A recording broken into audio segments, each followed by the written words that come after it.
Après avoir travaillé 23 jours d'affilée pour pouvoir payer l'opération de mon beau-fils, je suis rentré à la maison en boitant, un petit sac de course à la main, avec un gâteau bon marché et quelques bougies. Vanessa m'a regardé droit dans les yeux et m'a lancé, « Tu crois que ça compense 12 années à ne servir à rien ?» Puis elle l'a appelé dans la pièce, « Dis à ton faux père ce que tu penses vraiment de lui. » Le garçon a dit, « Maman dit que t'es juste un portefeuille avec des jambes. » J'ai simplement souri. C'était il y a 2 mois. Hier soir, elle a tout regretté. Elle a dit, compte jetable pour des raisons évidentes. Je suis un lecteur de l'ombre depuis longtemps, mais c'est la première fois que je poste. Modérateur, supprimez si ce n'est pas autorisé, mais je dois sortir ça de moi. J'ai été le beau-père de Dax pendant 12 ans. 12 fichues années. J'ai rencontré Vanessa quand le petit avait à peine 5 ans. Un gamin tout maigre avec un sac à dos Pokémon et des problèmes de confiance. Son père biologique avait disparu avant même qu'il ne sache marcher. Moi, j'ai pris le relais. Pas parce que j'y étais obligé, mais parce que c'est ce que fait un homme. C'est ce que je fais. Je ne suis pas riche, je ne l'ai jamais prétendu. Je bosse dans une usine à la périphérie de la ville. Je gagne assez pour qu'on vive décemment, sans luxe. On avait une maison de 3 chambres dans un quartier correct, un SUV de 10 ans qui faisait un bruit bizarre quand il pleuvait, une assurance vie, un plan dentaire, et toutes ces choses d'adultes qu'on découvre seulement en grandissant. Il y a 2 mois, Dax a eu besoin d'une opération au genou, une vilaine blessure sportive, une déchirure quelconque que le médecin a dit devoir réparer au plus vite, sinon le gamin risquait de boiter à vie. L'assurance en couvrait une partie, mais la franchise et le reste à charge nous ont frappé de plein fouet. 28 000 $, autant dire 1 million pour nous. Mais la famille, c'est la famille, non? Alors j'ai accepté chaque heure supplémentaire qu'on m'offrait. J'ai enchaîné 23 jours de travail, de nuit, de jour, peu importe. Mon corps criait à l'agonie. Mon dos me donnait l'impression d'avoir été frappé à la batte de baseball. J'ai développé cette claudication à force de rester debout 16 heures par jour sur du béton. Mais je l'ai fait. J'ai reçu le dernier chèque, j'ai payé l'hôpital, et le jour 24, j'ai traîné ma carcasse jusqu'au magasin à prix cassé. J'ai acheté un gâteau au chocolat pas cher avec les 20 derniers dollars qu'il me restait, des bougies et une carte. Je me suis dit qu'on pourrait peut-être fêter la fin de l'opération de Dax, sa guérison. Stupide, je sais, mais c'est ce que j'espérais. Je suis rentré chez moi, en boitant, ce petit sac à la main. Vanessa était assise sur le canapé, les yeux rivés à son téléphone, sans même lever les yeux. Quand elle l'a enfin fait, son visage, bon sang. Comme si j'avais ramené de la merde de chien sur son tapis fraîchement lavé. Elle a regardé le sac, puis moi, et elle m'a balancé cette phrase que je n'oublierai jamais, « Tu crois que ça compense 12 années à ne servir à rien ?» Je suis resté planté là, le sac à la main, la jambe en feu, l'esprit embrouillé, incapable de comprendre ce qui venait de se passer. Puis elle a crié dans l'autre pièce, « Dax, viens dire à ton faux père ce que tu penses vraiment de lui. » Le gamin est arrivé. Il a 17 ans maintenant. Grand, en béquille à cause de l'opération que je m'étais tué à payer. Il m'a regardé avec la même expression que sa mère, et il a dit, « Maman dit que t'es juste un portefeuille avec des jambes. » Et voilà. 12 ans. Des milliers de matchs de baseball, des devoirs aidés, des vomis à aller nettoyer chez des copains, des leçons de conduite sur des parkings vides. Tout ça réduit à un simple portefeuille ambulant. J'ai souri. Pas un mot. J'ai posé le gâteau sur la table basse, et je suis allé dans notre chambre. J'ai fermé la porte. Je me suis assis au bord du lit pendant un long moment. Tu sais, je ne suis pas un hurleur. Je ne l'ai jamais été. Mon père criait assez pour 3 générations. J'ai juré de ne jamais devenir comme lui. Mais à cet instant précis, j'ai senti quelque chose se briser en moi. Pas mon cœur. Autre chose. Comme si la dernière chaîne qui me rattachait à leur illusion venait de se rompre. Le lendemain matin, j'ai appelé pour dire que j'étais malade, pour la première fois en 5 ans. J'ai attendu qu'il soit parti. Vanessa a son boulot à mi-temps au centre commercial. Dax chez un ami. Et je suis allé, travailler. Pas à l'usine. Un autre genre de travail. D'abord, la banque. J'ai ouvert un nouveau compte auquel il n'avait pas accès. J'ai appelé les ressources humaines et j'ai changé mes coordonnées de virement. J'ai laissé juste assez sur le compte commun pour couvrir un mois de facture. Pas un centime de plus. Ensuite, un avocat. Juste une consultation. Je lui ai tout raconté. Il a pris des notes, beaucoup hoché la tête, et m'a conseillé de tout documenter. Garder les reçus, enregistrer les conversations si mon état le permet. Et c'est le cas. Prendre des photos de la maison et de tout ce qu'il y a dedans. De retour à la maison, j'ai commencé à voir les choses autrement. Les sacs de luxe dans le placard de Vanessa. L'équipement de jeu de Dax qui coûtait plus cher que ma première voiture. Les relevés de cartes bancaires montrant des restos alors que je faisais des doubles. Les conversations chuchotées au téléphone qui s'arrêtaient dès que j'entrais dans une pièce. Mais à l'extérieur, j'étais toujours le même Stanley. Calme, fiable. Le portefeuille avec des jambes. Pendant 2 semaines, j'ai souri et hoché la tête. Je suis allé bosser. Je suis rentré. J'ai regardé Vanessa dépenser comme si rien n'avait changé. J'ai vu Dax m'ignorer, tout en acceptant volontiers mon argent pour ses séances de kiné. J'ai commencé à dormir dans la chambre d'amis. J'ai dit à Vanessa que mon dos me faisait souffrir, que j'avais besoin d'un matelas plus ferme. Elle n'a rien dit. Sans doute soulagée. Semaine 3, j'ai ouvert une enveloppe de la société hypothécaire. Il menaçait de saisir la maison. 3 mois de retard. J'ai vérifié le compte commun, vide. L'argent que j'avais laissé pour les factures avait disparu. Dépensé pour quoi? Qui sait? Mais certainement pas pour garder un toit au-dessus de nos têtes. Ce soir-là, j'ai payé l'hypothèque depuis mon nouveau compte. Puis j'ai installé des caméras dans les espaces communs de la maison.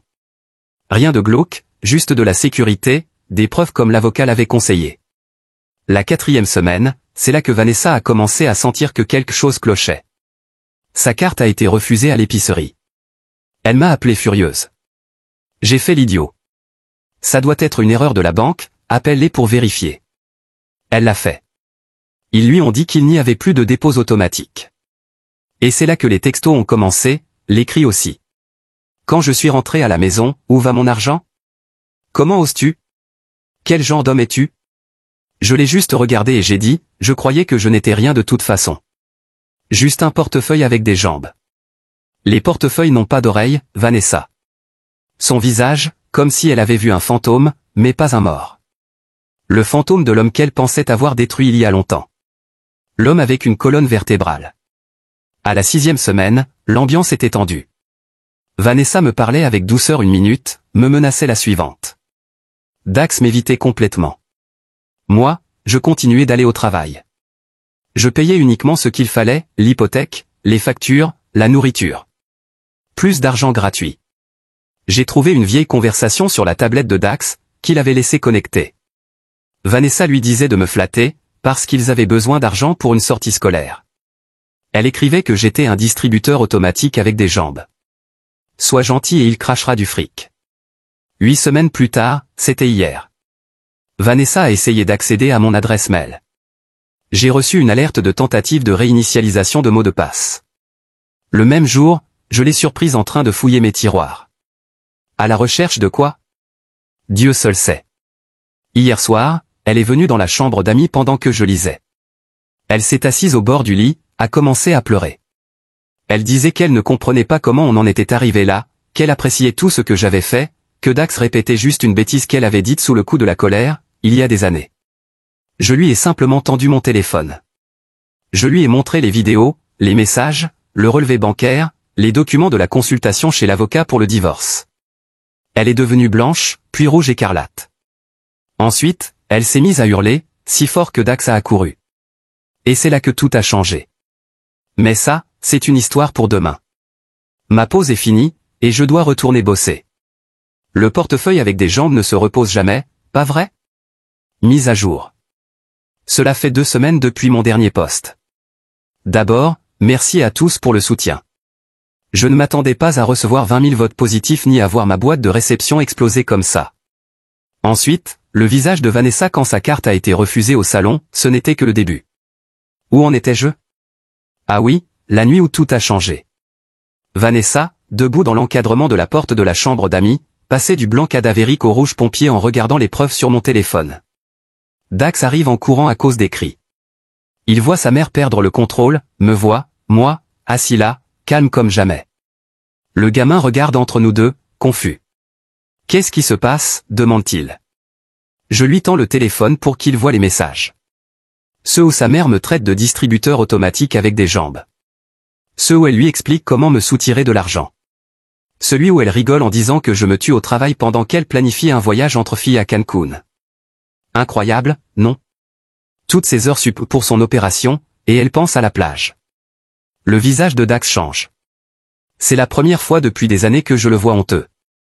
Il commence à reculer, mais je lui demande de rester. Je lui dis qu'on doit parler, vraiment, en famille. Peut-être pour la première fois. Vanessa hurle encore, mais cette fois, c'est pour tenter de limiter les dégâts. Elle dit que je sors tout de son contexte, que j'essaie de monter son fils contre elle, que j'ai toujours été jaloux de leur lien. Je lance juste la vidéo d'il y a 3 nuits. Celle où elle est au téléphone avec sa sœur, en train de parler du divorce qu'elle prépare. Elle explique comment elle va tout me prendre, que les tribunaux donnent toujours raison à la mère, que Dax dira exactement ce qu'elle lui dira de dire. Le gamin a l'air d'avoir pris un coup de poing en plein ventre. Maman? C'est tout ce qu'il dit. Elle essaie d'attraper le téléphone. Je le mets hors de portée et lui dis de s'asseoir ou de quitter la pièce. À elle de choisir. Elle s'assoit. Sage décision. J'explique à Dax tout ce qui s'est passé. L'argent, les coups bas dans mon dos, les mensonges. Je lui montre le relevé d'hypothèque prouvant qu'on a failli perdre la maison pendant que sa mère achetait des jeans à 300 $. Il la regarde, attendant qu'elle nie. Elle ne peut pas. Je lui dis que je continue à payer sa rééducation physique, que je couvre toujours son fonds universitaire, transféré vers un compte à son nom qu'il pourra gérer à ses 18 ans. Que je m'assure toujours qu'il ait ce dont il a besoin.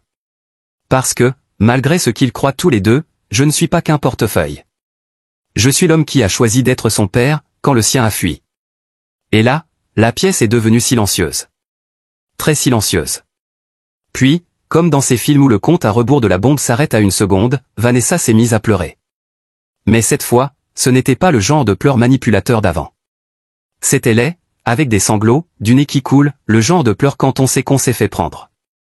Et Dax, il avait l'air complètement perdu. 17 ans, mais soudain, on aurait dit ce petit garçon de 5 ans avec son sac à dos Pokémon. Je leur ai dit à tous les deux que j'allais dormir chez mon pote Mike ce soir-là, que j'avais besoin d'espace. Et je suis parti.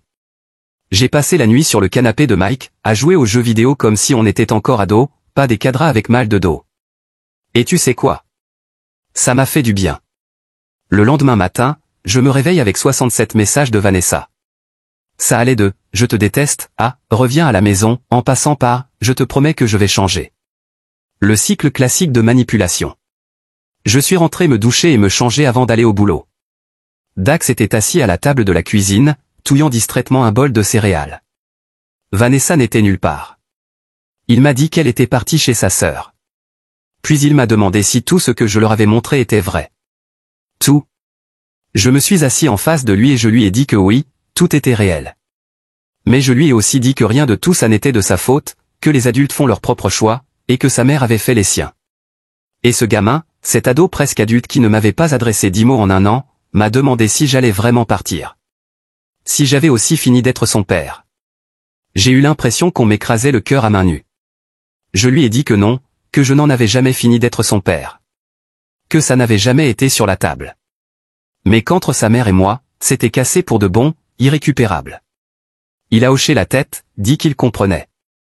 Puis il m'a montré son téléphone. Des captures d'écran.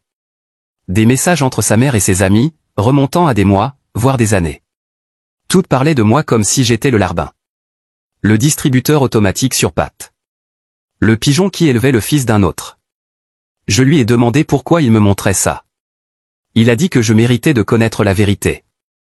Qu'il était désolé de s'être comporté comme ça. Qu'il avait cru sa mère quand elle lui disait que je restais juste pour la déduction fiscale de l'hypothèque ou je ne sais quoi. Et là, on a vraiment parlé. Pendant 2 heures. La première vraie conversation depuis qu'il était entré dans l'adolescence. Je ne dis pas que tout est réparé. Ce gamin a été empoisonné contre moi pendant des années. Mais c'est un début. C'était il y a 4 jours. Depuis, il s'est passé plusieurs choses. 1. Vanessa est revenue de chez sa sœur et a trouvé les serrures changées. C'est légal dans mon état, vu que mon nom est le seul sur l'acte de propriété. J'ai laissé ses affaires dans des sacs poubelles sur le perron. Elle est devenue folle. Mais les voisins ont tout enregistré grâce à leur caméra de sonnette, alors elle ne pouvait pas inventer de mensonges. 2. Dax a décidé de rester avec moi. C'était son choix. Il est assez grand pour que le tribunal respecte sa décision de toute façon. Ça a coupé net l'élan de Vanessa. 3. sa sœur que j'ai toujours cru qu'elle me détestait m'a appelé pour s'excuser. Elle m'a dit que Vanessa mentait à toute la famille depuis des années, racontant que j'étais contrôlant, violent, toutes ces conneries. Maintenant, ils savent la vérité. 4. J'ai officiellement déposé la demande de divorce hier. Mon avocat dit qu'avec toutes les preuves que j'ai, elle n'aura pas grand-chose. La maison m'appartient depuis avant notre rencontre. Ma retraite est protégée. Et la pension alimentaire ne sera pas un sujet, puisque Dax reste avec moi et aura bientôt 18 ans. 5. La voiture de Vanessa a été saisie ce matin. Apparemment, elle n'avait pas payé depuis 3 mois. Utiliser l'argent pour Dieu sait quoi. Elle m'a appelé en hurlant que je devais l'aider. J'ai raccroché. 6. Dax m'a demandé si je l'aiderais quand même pour ses dossiers d'inscription à l'université. Il a dit que c'était sa mère qui gérait ça avant, mais qu'il ne lui faisait plus confiance. On s'est fixé un moment ce week-end pour s'en occuper ensemble. Ce n'est pas toujours tout rose. Dax reste un ado, avec toute l'attitude qui va avec. Hier soir, on s'est pris la tête pour son couvre-feu. Mais au moins maintenant, on se dispute pour des choses normales. Pas à cause du cirque malsain que sa mère avait créé autour de l'argent. Le plus étrange, c'est que je ne ressens même pas de satisfaction dans tout ça. Pas vraiment. Juste de la fatigue. Peut-être du soulagement. Comme si je venais enfin de poser un sac trop lourd dont j'avais oublié le poids. Vanessa est venue à mon travail hier. Elle a fait une scène sur le parking. Elle pleurait, me suppliait de lui parler. Elle disait qu'elle irait en thérapie, qu'elle changerait, qu'elle n'avait jamais voulu tout ça. Mes collègues ont formé une barrière humaine pour que je puisse rejoindre ma voiture. De vrais mecs, ces gars-là. Mais voici où ça devient intéressant. Ce matin, j'ai reçu un message d'un numéro inconnu. C'était Heidi, une fille que je connaissais au lycée. On s'était retrouvés sur Facebook il y a quelques années, juste comme amis. Elle avait appris ce qui s'était passé, via des connaissances communes. Les nouvelles vont vite dans les petites villes. Elle m'a demandé si je voulais prendre un café un jour, juste pour discuter, sans pression. J'ai dit oui. Vanessa a dû voir l'aperçu du message sur ma montre pendant que je préparais le dîner. Elle a explosé. Elle a commencé à jeter des objets, à hurler que je l'avais trompée depuis le début, qu'elle avait eu raison sur moi, que je l'abandonnais au moment où elle avait le plus besoin de moi. Dax est entré au beau milieu de cette crise. Il a vu sa mère me jeter un verre à la tête et elle m'a raté, heureusement, et m'a vu rester là, immobile, en train de tout filmer avec mon téléphone. Son regard, comme si toute sa vision du monde était en train de basculer en temps réel. Il s'est interposé entre nous deux, a dit à sa mère de partir. Qu'elle avait besoin d'aide. Que ce n'était pas normal. Elle a essayé de ressortir les larmes, a tenté de le prendre dans ses bras. Il a reculé, lui a demandé pourquoi elle était vraiment en colère. Parce qu'elle était blessée, ou parce que sa carte bancaire sur pattes s'en allait. Le choc sur son visage, quand ces mots sont sortis de sa bouche à lui, et pas de la mienne, inestimable. Elle est partie. Depuis, elle fait exploser mon téléphone, alternant entre menaces et déclarations d'amour. Le grand classique du manuel du narcissique. Demain, j'ai un nouveau rendez-vous avec l'avocat, je vais lui montrer les nouvelles preuves. Les papiers pour l'ordonnance restrictive sont prêts si besoin. Et oui, samedi, je vais boire un café avec Heidi. Ce n'est pas un rendez-vous, juste un café. Mais j'ai l'impression, je ne sais pas, que peut-être, il y a une vie après avoir été un portefeuille avec des jambes. Dax m'a demandé s'il pouvait m'accompagner demain pour aller chercher mon chèque. Il a dit qu'il voulait voir où je travaille. En 12 ans, il ne m'avait jamais demandé ça. C'est fou, non? Je vous donnerai des nouvelles après le rendez-vous chez l'avocat. Ce n'est pas encore fini. Dernière mise à jour. La vie est étrange. Il y a 6 semaines, je n'étais rien. Et maintenant, Vanessa m'appelle en pleurant depuis la chambre d'amis de chez sa sœur. Beaucoup de choses se sont passées depuis la dernière fois. Certaines bonnes, d'autres plus compliquées, mais tout est vrai. D'abord, merci pour tous les messages privés et les commentaires. Je n'aurais jamais cru que cette histoire prendrait une telle ampleur. Vous m'avez aidé à rester sain d'esprit pendant des nuits très sombres. Mention spéciale à Note Your Wallet Bro qui m'a envoyé une playlist de chansons de revanche. Elle m'a porté pendant mon shift de 12 heures la semaine dernière. Par où commencer? Le divorce avance. Pas aussi vite que dans les séries télé où on signe et c'est réglé en une semaine, mais ça progresse. Mon avocat pense qu'il faudra encore 3 ou 4 mois, mais Vanessa ne se bat plus. Pas depuis que le juge a vu les textos et les vidéos. La maison est étrangement silencieuse maintenant. juste Dax et moi. J'ai dû apprendre à faire les courses pour un ado, ce qui revient à nourrir une petite armée. Le gamin vide une boîte de céréales en 2 jours. Le lave-vaisselle est tombé en panne la semaine dernière et évidemment alors on a passé notre dimanche après-midi à regarder des tutos YouTube et à le réparer nous-mêmes. 300 € d'économiser et on a inondé la cuisine qu'une seule fois. Progrès. Vanessa vit toujours chez sa sœur. Le marché locatif ici est impitoyable, et son score de crédit est au fond du trou à cause de tous ses paiements manqués. En plus, elle n'a pas assez d'heures au boulot du centre commercial pour pouvoir louer un appartement seul. La réalité la frappe de plein fouet. Elle vient une fois par semaine voir Dax. Les premières visites étaient tendues. Elle essayait de la voir seule pour lui souffler des choses sur moi, lui demander si je le traitais bien. Le gamin a tout enregistré avec son téléphone et m'a montré après. Futé, ce gosse. Après la 3e visite comme ça, je l'ai fait asseoir dans la cuisine pendant que Dax était en séance de kiné. Je lui ai dit que si elle voulait continuer à voir son fils, les manipulations devaient cesser. Je lui ai montré ce que je savais, ce que Dax savait, et ce que le tribunal savait. Son visage a traversé toutes les étapes, colère, déni, marchandage, puis une forme d'acceptation vidée. Pour la première fois peut-être, j'ai vu la vraie Vanessa, pas le masque qu'elle porte devant les autres. Elle m'a demandé pourquoi j'étais resté 12 ans si je savais qu'elle m'utilisait. Bonne question. Je lui ai dit la vérité. Que je suis resté pour Dax. Mais aussi parce que je gardais espoir qu'un jour, elle me verrait vraiment. Moi, pas juste ce que je pouvais lui offrir. Là, elle a pleuré. Mais pas les larmes manipulatrices que j'ai vues 1000 fois. C'était autre chose. Après ça, les visites se sont améliorées. Elle reste Vanessa, bien sûr. Elle continue de critiquer la propreté de la maison ou de demander des prêts qu'elle va, sûrement, rembourser. Mais les remarques venimeuses ont presque disparu. Le café avec Heidi s'est transformé en déjeuner, puis en dîner la semaine suivante. On prend notre temps, vraiment. Elle connaît tous mes bagages, les a vus de l'extérieur pendant des années. Quand je suis allé la chercher pour notre 2e rendez-vous, elle m'a tendu un petit sac cadeau. À l'intérieur, un portefeuille en cuir avec des jambes dessinées au marqueur permanent. On a ri jusqu'à en avoir mal au ventre. Cette femme a un humour féroce. Dax a remarqué que j'étais plus heureux. Il m'a demandé si Heidi était ma copine maintenant. Je lui ai dit que c'était compliqué, que les adultes avançaient lentement avec ce genre de choses. Il a roulé des yeux si fort que j'ai cru qu'ils allaient sortir de sa tête. Les ados? À propos de Dax, sa rééducation physique se passe bien. Son genou est presque revenu à la normale.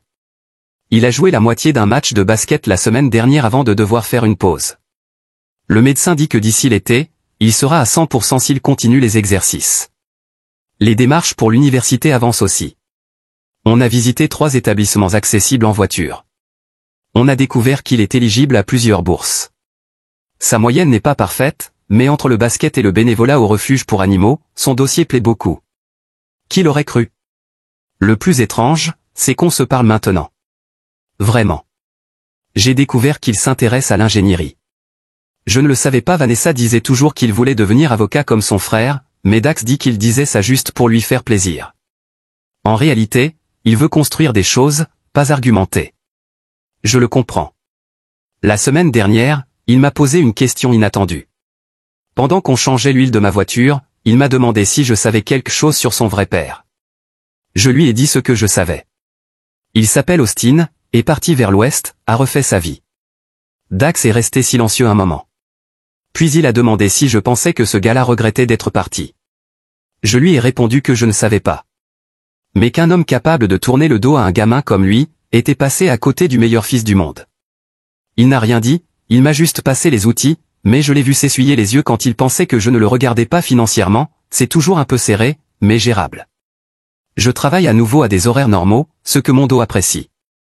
J'ai mis en place des prélèvements automatiques pour toutes les factures, histoire que rien ne passe à travers les mailles du filet. Dax a trouvé un petit boulot le week-end, dans l'épicerie au bout de la rue.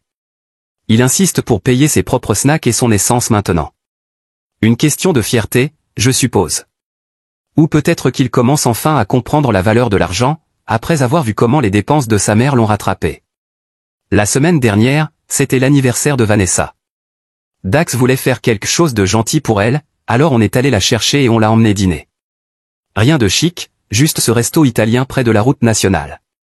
Elle est arrivée en ayant l'air fatiguée. Le maquillage brillant et les vêtements de marque avaient laissé place à un jean et un pull simple. Elle travaille maintenant à temps plein au centre commercial, essayant de remplir les conditions pour louer un appartement. Le dîner était un peu gênant au début. Beaucoup de regards sur les menus, des raclements de gorge. Puis Dax s'est mis à raconter une histoire sur comment il s'était écrasé au sol pendant un cours de sport. Et, je ne sais pas comment, mais on s'est tous mis à rire. Pendant un instant, ça a ressemblé à quelque chose de normal. Pas comme avant. Différent. Peut-être plus honnête. Après le dessert, sur le parking, Vanessa m'a pris à part. Elle m'a dit qu'elle n'avait jamais imaginé que sa vie tournerait comme ça. Qu'elle avait toujours cru que je continuerais à encaisser tout ce qu'elle me lançait. Qu'elle regrettait tout ce qu'elle avait dit ce soir-là, après mes 23 jours de boulot sans pause. Et tout ce qu'il y avait eu avant aussi. Je n'ai pas dit grand-chose. J'ai hoché la tête. Trop tard pour certaines choses, mais j'ai apprécié de l'entendre. Un début de maturité, peut-être. Heidi et moi, c'est officiel maintenant. Statut Facebook changé et tout. J'ai rencontré ses parents le week-end dernier. Son père est un gars discret, comme moi. On a passé 3 heures dans son garage à regarder sa voiture de collection pendant que Heidi et sa mère discutaient à l'intérieur. Pas besoin de beaucoup parler. On s'est juste échangé des outils. C'était agréable. Elle passe parfois la nuit chez moi, mais jamais quand Dax est là. Le gamin a déjà assez à gérer, pas besoin d'en rajouter. Elle comprend. Elle dit qu'on a tout le temps pour construire quelque chose. C'est la première femme qui ne me presse pas, qui n'a pas une liste de critères à cocher. Mais hier, c'était un grand moment. Celui qui m'a renversé. Dax avait un entretien pour une bourse à l'université d'État. Il devait faire une présentation simulée, expliquer un projet qu'il avait conçu. Il y travaillait depuis des semaines. Un système de filtration de l'eau construit à partir de matériaux simples. Plutôt impressionnant. J'ai pris ma journée pour l'Y accompagner. Je me suis assis au fond de la salle pendant qu'il faisait sa présentation. J'ai vu ce gamin, cet homme presque adulte, expliquer avec assurance des concepts complexes à une salle pleine d'adultes. Il était brillant. Maîtrisé. Parfait. Je ne suis pas à l'aise en public. Mais lui. Après, le jury lui a demandé s'il avait une question à leur poser. Il a regardé droit vers le président du panel et a dit que son père lui avait toujours dit que la question la plus importante dans n'importe quelle pièce, c'est « Quel est le problème qu'on n'ose pas aborder ?» Son père. Pas son beau-père. Pas Stanley. Son père. Le trajet du retour s'est fait en silence. Mais un bon silence. Paisible. On s'est arrêté prendre une glace, même s'il faisait un froid de canard. Certaines traditions ne se discutent pas. Une fois dans l'allée, juste avant de rentrer, il s'est tourné vers moi et m'a demandé si c'était bien, qu'il m'ait appelé « papa » pendant l'entretien.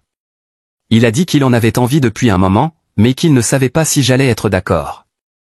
Je lui ai dit que c'était la plus belle chose qu'on m'ait jamais dite. Jamais. Cette année, on va fêter Thanksgiving chez les parents d'Heidi. La semaine prochaine, Vanessa viendra aussi. C'est son idée, étonnamment. Elle a dit qu'elle faisait des efforts pour devenir une meilleure coparente. Le temps dira si c'est vrai, mais je reste prudemment optimiste. Mon dos me fait toujours mal à cause de ces 23 jours. Et ça ne passera sans doute jamais. Mais quand je boite dans la maison aujourd'hui, ce n'est plus comme si je portais la trace d'avoir été utilisé. C'est comme un insigne. La preuve de ce que je suis prêt à faire pour la famille. La vraie famille. Le portefeuille avec des jambes a enfin trouvé sa colonne vertébrale. C'est quelque chose, non? Merci d'avoir écouté. Si ce n'est pas encore fait, abonnez-vous et activez la cloche pour ne rien manquer des prochaines histoires vraies et bouleversantes qui se déroulent tout autour de vous.